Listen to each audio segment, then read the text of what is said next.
Hola, hola, ¿cómo están?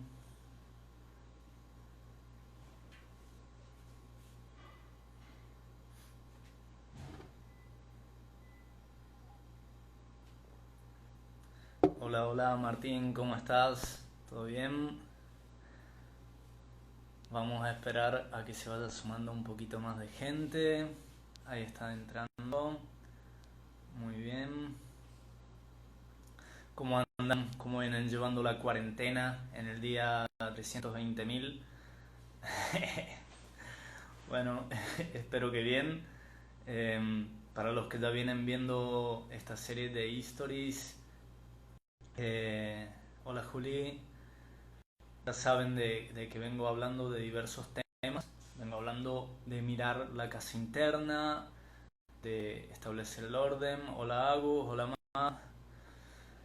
Eh, y en esa sintonía estoy viviendo esta cuarentena y en esa sintonía también surge esta charla, que es un tema que de verdad me gusta mucho. Me emociona poder hablar de esto porque les confieso que ha sido de mis mayores batallas en esta vida, ha sido con el ego. Así que vamos a charlar de un tema que para mí... Hola Julio, amigo, ¿cómo está? ¿Todo bien? Vamos a hablar de un tema que para mí es harto interesante y bueno, el tema que hoy nos convoca es la adherencia a las imágenes, el camino del ego. Entonces vamos a hacer primero una distinción entre esas dos partes de la charla, el ego y la adherencia a las imágenes, que están muy dadas de la mano. Acá quiero primero aclarar de que como todas las charlas que estoy dando, me posiciono desde un lugar como Leonardo, no como biólogo, no como chamán, sino como uno más en un camino de autoconocimiento y comparto aquellas batallas que considero que voy ganando y es como paso a paso, ¿sí? No hay una victoria definitiva contra el ego porque no se trata de eso, como vamos a ver. Me gustaría entonces primero que empecemos imaginando, vamos a usar las imágenes a nuestro favor, imaginando que la vida es una obra de teatro, ¿sí? En el escenario no hay nadie que observe y sabemos únicamente que el telón se abre en el nacimiento y se cierra con la muerte. Eso es algo que es inalterable, para todos nos va a pasar por igual. Todos nacemos y todos nos morimos en algún momento y el fin es desconocido, no sabemos cuándo es. Así que vamos a tener esa imagen en mente, un teatro, ¿sí? Antes de que, antes se tuvo un pequeño corte de internet. Antes de que el telón se abra, estamos en un mundo acuoso, tibio, confortable, que es el entorno uterino.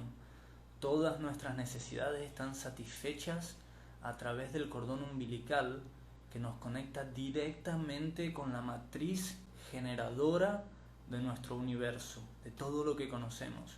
Algo que después vamos a llamar mamá. Pero en ese momento no lo sabemos, estamos ahí adentro, en ese entorno confortable, donde todas nuestras necesidades son cubiertas sin que tengamos que pedir nada. Abre el telón y salimos de ese entorno.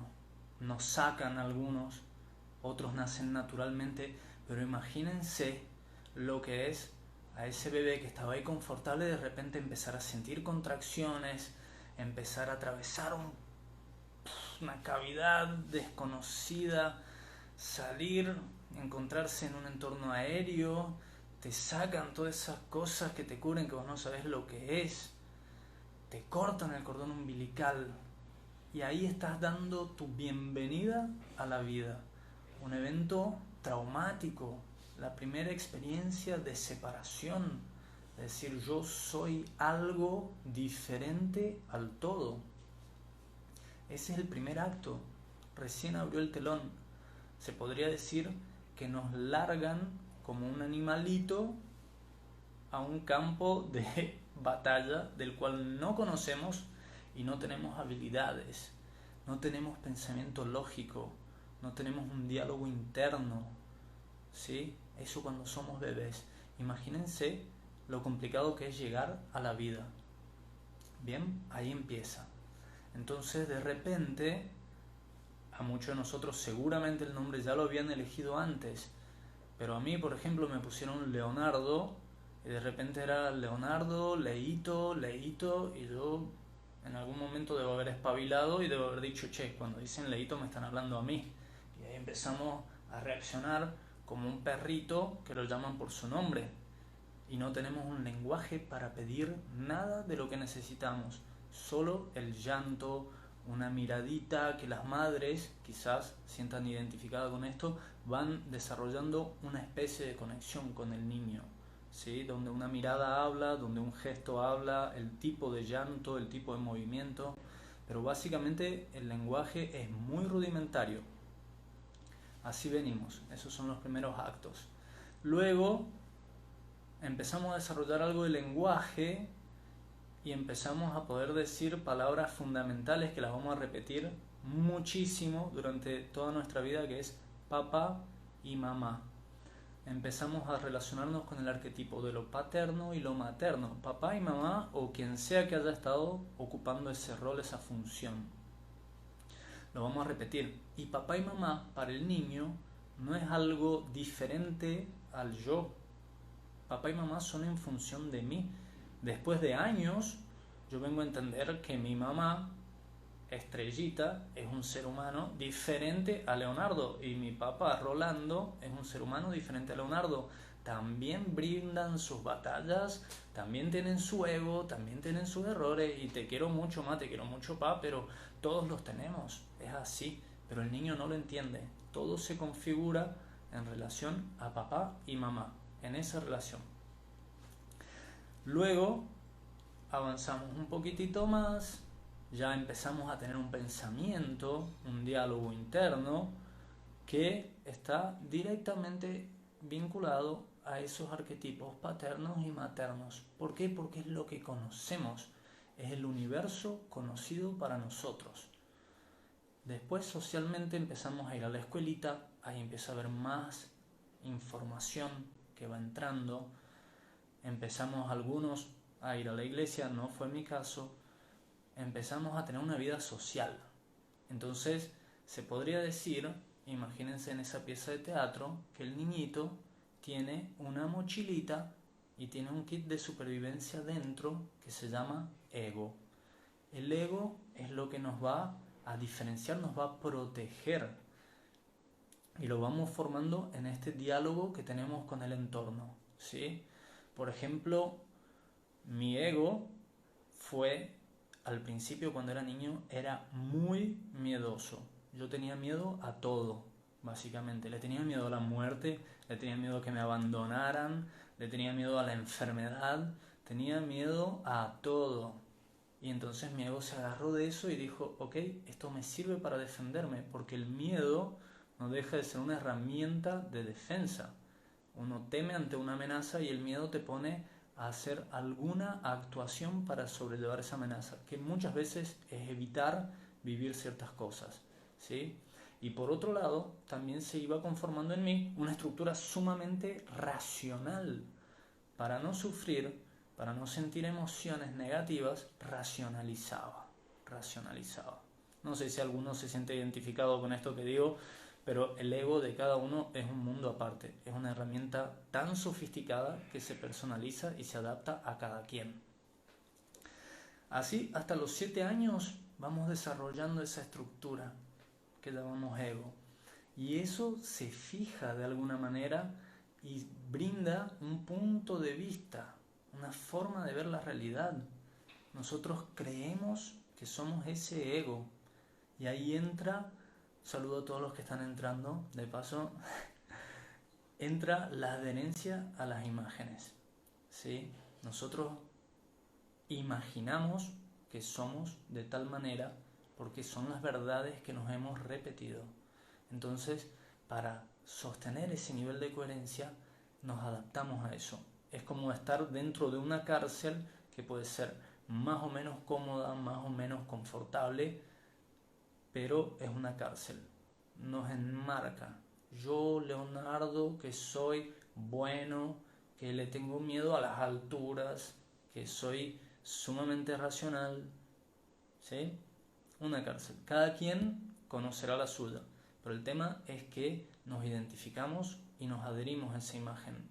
Y a medida que vamos creciendo, lo tenemos que sostener para sostener una coherencia. Si yo digo yo soy de esta manera, yo tengo que actuar en consecuencia. ¿Sí? Muy bien. Ahora voy a pedir que avancemos un poquito en la obra de teatro. Adolescencia, la rebeldía, decir yo no voy a hacer lo que mis padres quieren que yo sea, voy a hacer lo que se me cante, que es justamente lo opuesto a lo que ellos querían. ¿A quién le habrá pasado? O decir, sí, yo voy a hacer exactamente lo que se espera de mí, voy a ser el hijo ejemplar, voy a ser el modelo. Otro que se queda anclado al ego, esclavizado por el ego. En mi caso, mi familia, mi papá es sociólogo y mi mamá es profesora de matemática, y en mi casa me dijeron una frase que me marcó, que era: vos tenés que estudiar para ser alguien en la vida. Y el niño dice, ok, entonces para poder ser alguien yo tengo que estudiar. Terminé la secundaria, no me gustaba para nada estudiar, soy sincero, y sin embargo me metí a una universidad. Hice un esfuerzo monumental para terminar una carrera. Me recibí de biólogo, me demoré un montón de años estudiando. Hay cosas que me apasionan, me apasionaba mucho la naturaleza, pero no la ciencia. ¿Sí? Terminé la carrera y me di cuenta de que no quería trabajar de eso. ¡Wow! Entonces, ¿cuál fue el conflicto que se generó en mí? Un conflicto de identidad. Porque si yo tenía que estudiar para ser alguien, había estudiado y llegué a ser alguien que yo no era, que yo no quería. Y romper con eso significó una de las batallas más grandes, una de las primeras más grandes con el ego. ¿Sí? Y realmente estaba perdido. Estaba perdido, tenía trabajo, pero no sabía quién era.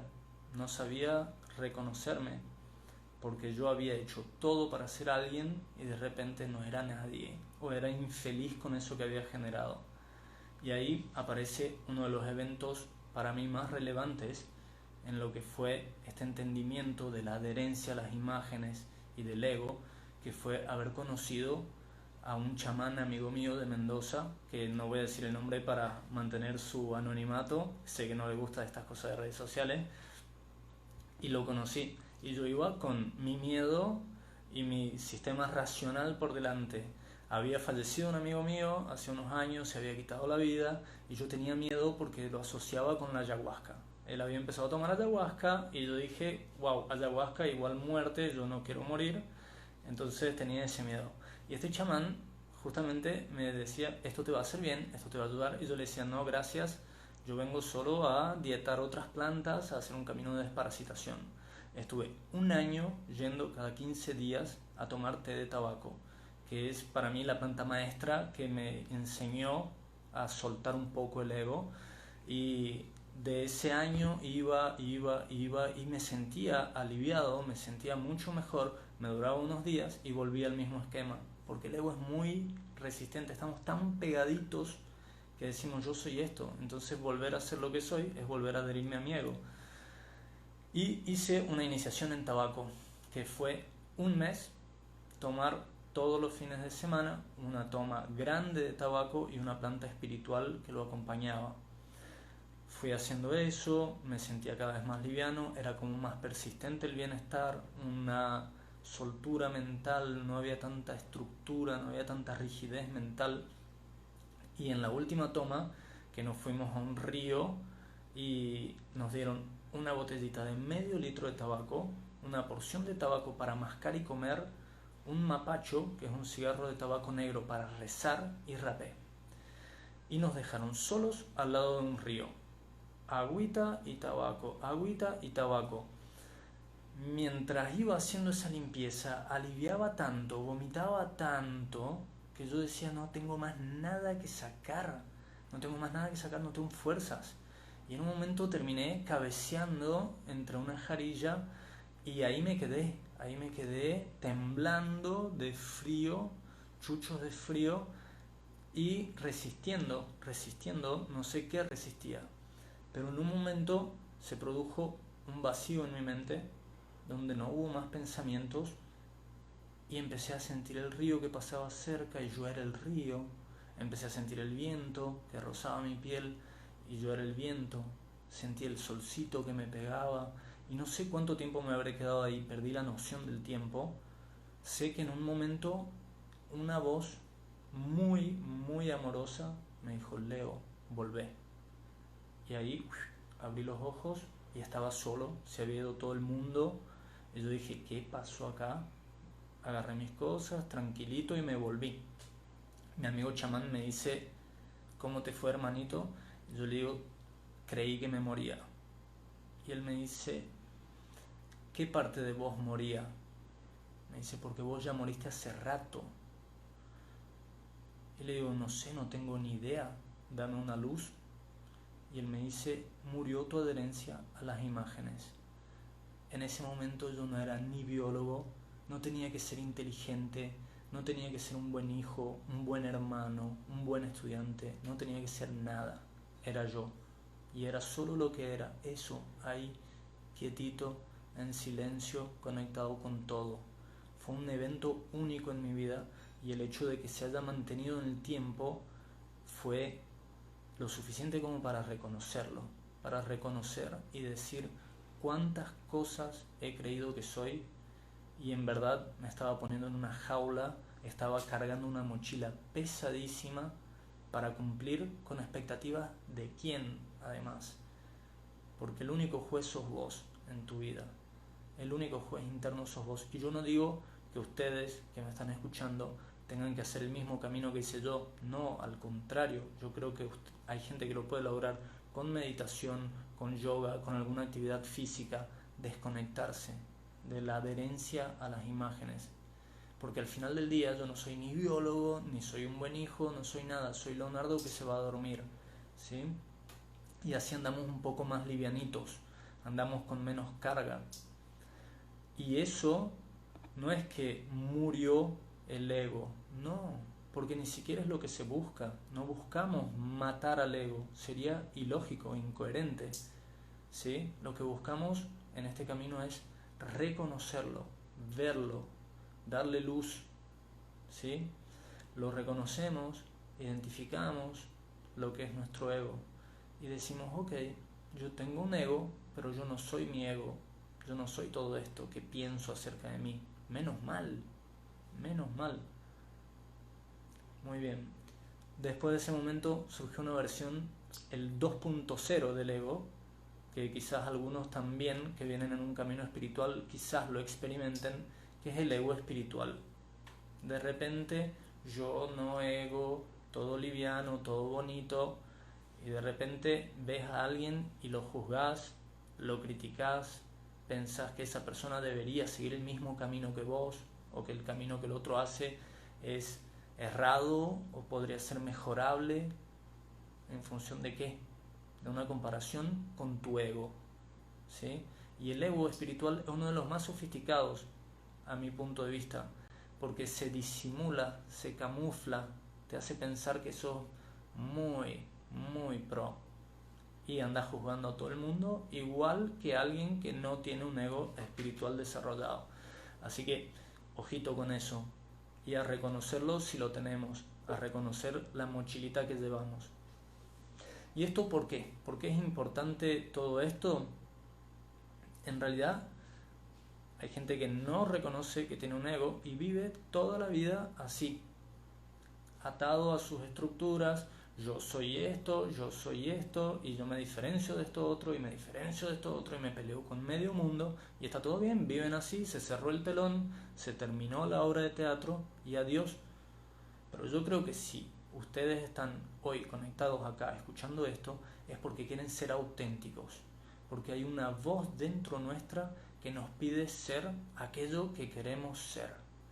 Esa voz, cuando se hace fuerte, cuando se hace repetitiva y que te dice: che, sé quién sos.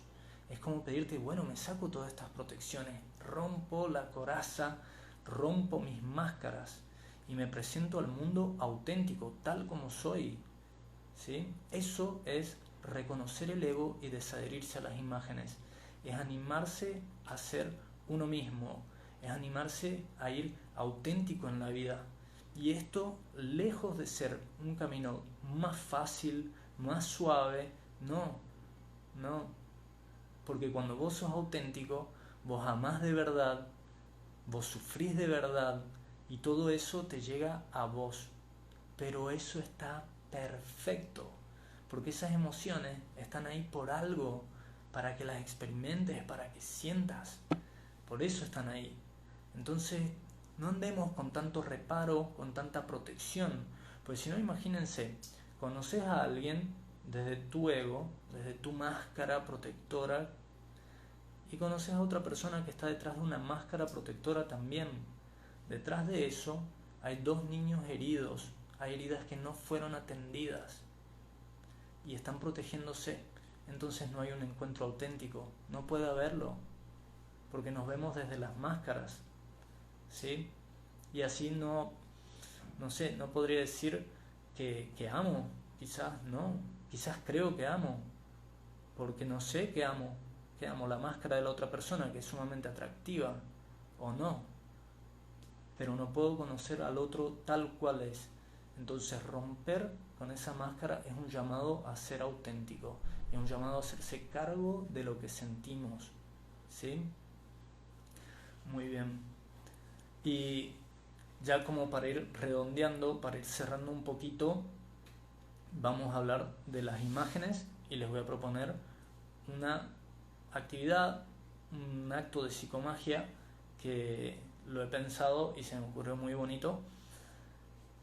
Las imágenes que juegan en todo esto, porque uno dice imagen, adherencia a las imágenes, lo primero que se les viene a la mente es lo que veo, ¿sí? Cómo me adhiero a todo aquello que veo, que además es sumamente cambiante. Mi cuerpo cambia, mi cara cambia, todo cambia, la gente a mi alrededor cambia.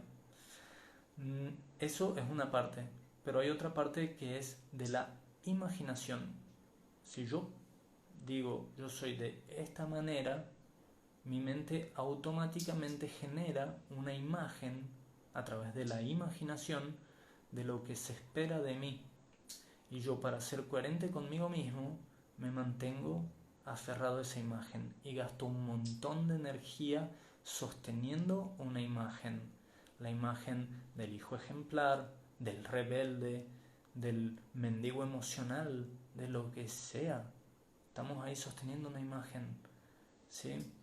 Cuando podemos reconocer nuestro ego y tener una relación más amigable con él, no tenemos que sostener tantas imágenes. Estamos un poquito más livianitos. Tenemos nuestro ego, pero lo reconocemos. Y lo que yo voy a proponerles como ejercicio, para que lo hagan si quieren, si les suena, es lo siguiente. Agarran una mochila vacía en un principio y le ponen una etiqueta y le escriben ego. Y durante una semana van a andar con esa mochila en casa, ¿sí? A medida que van en este trabajo de introspección que ya hemos venido hablando, reconociendo partes de su ego, así como lo dije, una mente racional, lógica muy fuerte, lo van a correlacionar con algún objeto y que tenga un peso físico. En mi caso, por ejemplo, yo pondría una enciclopedia, bien pesada porque fue un factor decisivo en mi vida. Estudié una carrera científica, durante años me dediqué a eso. Eso era un bloque en mi mochila. Y lo ponen adentro de la mochila y andan con eso. Reconocen otra parte de su ego. Yo siempre intento caerle bien a la gente. Bueno, comparado con el pensamiento lógico, ¿cuánto ocupa en mí? Y ocupa un tomo un poco más livianito. Bueno, le ponen caerle bien a la gente y lo mandan a la mochila. Y van a andar con esa mochila durante una semana todo el día. Les aseguro que les va a incomodar tremendamente. Van a estar buscando la oportunidad de sacarse la mochila. Cuando me siento me la saco. Cuando me acuesto me la quiero sacar. Y esto y lo otro. Pero hagan el esfuerzo, aunque sea unos días, de andar con esa mochilita llamada ego. Y después, cuando terminen el ejercicio, agarren la mochila con mucho amor, reconociendo que cada una de esas partes ha sido importante en su vida en algún momento, y miren y agradezcan y digan gracias pensamiento lógico, porque gracias a esto me convertí en un biólogo, tengo el trabajo que tengo, puedo pensar de una manera crítica, pero yo no soy solo racional, yo tengo emociones, gracias. Y lo dejan hacia un costadito. Agarran el otro componente, que sea cual sea, le agradecen lo que tienen que agradecer y lo dejan al costadito. Y esa mochila después la dejan ahí, ¿sí? Cuando la necesitan, van a la mochila, pero si no la necesitan, se la sacan. Es lo mismo que vamos a hacer con nuestro ego. Así que nada, espero que les haya gustado. Gracias por quedarse hasta el final y les mando un abrazo grande. Cualquier cosa, estoy disponible en Instagram, en Facebook, por si quieren hacer preguntas, contarme cómo vienen con esta cuarentena. Abrazo, un beso.